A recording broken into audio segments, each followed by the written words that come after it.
Purposely. Your life, God's purpose.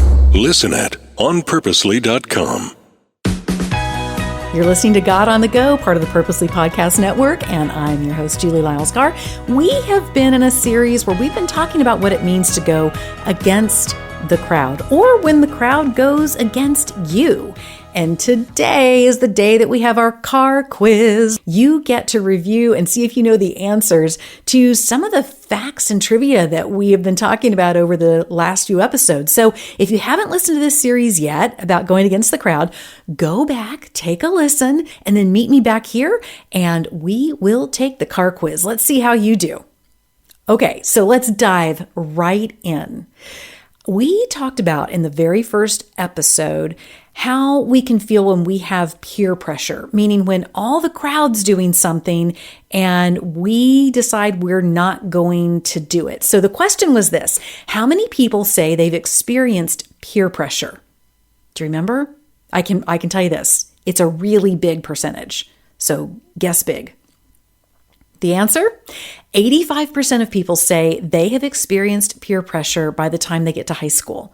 So that is most of us. Most of us know what it means to have somebody or a group try to push us to do something that we're not so sure we should do.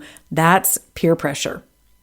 Do you remember this episode? We were talking about the Beatitudes. That's when Jesus talks about things in a way that we often don't think of it that way. He talks about that if people are putting us down or being mean to us, that we could actually see that as a blessing. He shows us that we need to think about things in a different way sometimes, in a different way than the crowd might think about it. You know, there are people who think that anything that spins around at an amusement park, they call that fun. And I don't, because I have something called motion sickness. So the trivia question from that episode was, what percentage of people get motion sick? I'll give you a second to think through it. 25% of people get motion sickness at an amusement park or in the car or on a plane or even in a movie. That means out of 4 people, one of them in that situation is probably going to start feeling motion sick. Okay, so then we talked about in our series Against the Crowd about how sometimes the crowd will make fun of people who are different. Sometimes you get made fun of because of your hair color, or because you dropped your books on the floor, or because somebody says you're wearing the wrong kind of shoes. There are all kinds of things that we make fun of each other for. So here was the question: how many people are made fun of in school? 1 in 5 kids between the ages of 12 to 18 say that they've been made fun of, that they've been bullied. That's a lot. And so we want to be the kind of people that stand up for the people who are getting made fun of or being bullied. And if we're the one who's being made fun of, we want to make sure that we're talking to a teacher, to our parent, to someone we can trust who can help us in that situation, because making fun of others, bullying people, it's a big deal. Then I told you about my son's girlfriend and the allergies that she has to certain foods. And we talked about Daniel, Meshach, Shadrach, and Abednego, who made a decision to not eat what everybody else was eating, even though all that seemed fine for other people. They were very careful to not go with the crowd, to make sure they were doing what was right for them and what God had shown them, even on something that might not be bad, just might not be something that was good for them. So because I told you about my son's girlfriend's allergies, I had this really interesting statistic. Do you know how many people in the United States have food allergies? It's a lot. It's a really, really, really big number. Are you ready? The answer is 20 million people. I mean, that is a lot of people. And so just because something is good for most people doesn't mean it's good for everybody. And sometimes you have to go against the crowd to make sure you're doing what's good for you, what God has shown you. I shared with you on an episode how I ran for student class president, and I really thought I was going to win until this super popular guy at the very last minute decided he was going to run for student class president. And of course he won. And so sometimes the crowd's for you, and then sometimes the crowd can turn against you.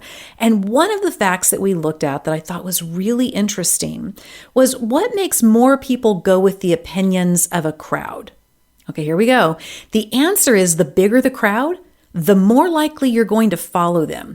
As it turns out, researchers tell us that it's a whole lot easier to stand up for your own opinion, for the thing that you think you're supposed to do something different, if you're in a group of 10 or less. There's something about being part of a bigger crowd that will tend to go with what that crowd is doing, the bigger it is. Okay, here's the last trivia question. Are you ready?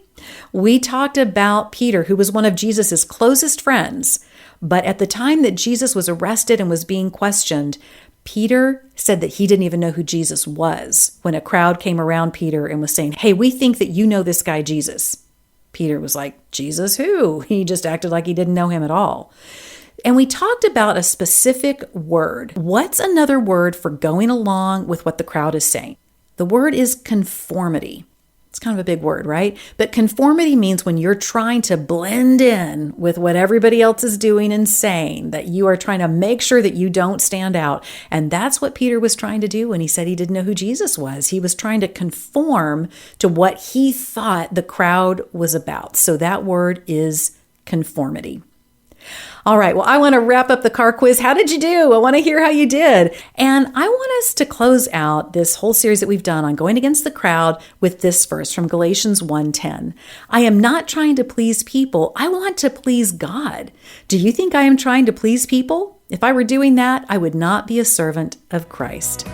I hope that you have learned some things about how to stand, how to go against the crowd, and I'm really excited for us to jump into our next series. We're going to talk about what it means to be distracted. And that's kind of an interesting word, right? So we're going to be talking about that. So I'll see you here next week. A big thank you to our sponsor, George Fox University, where each student will be known personally, academically, and spiritually.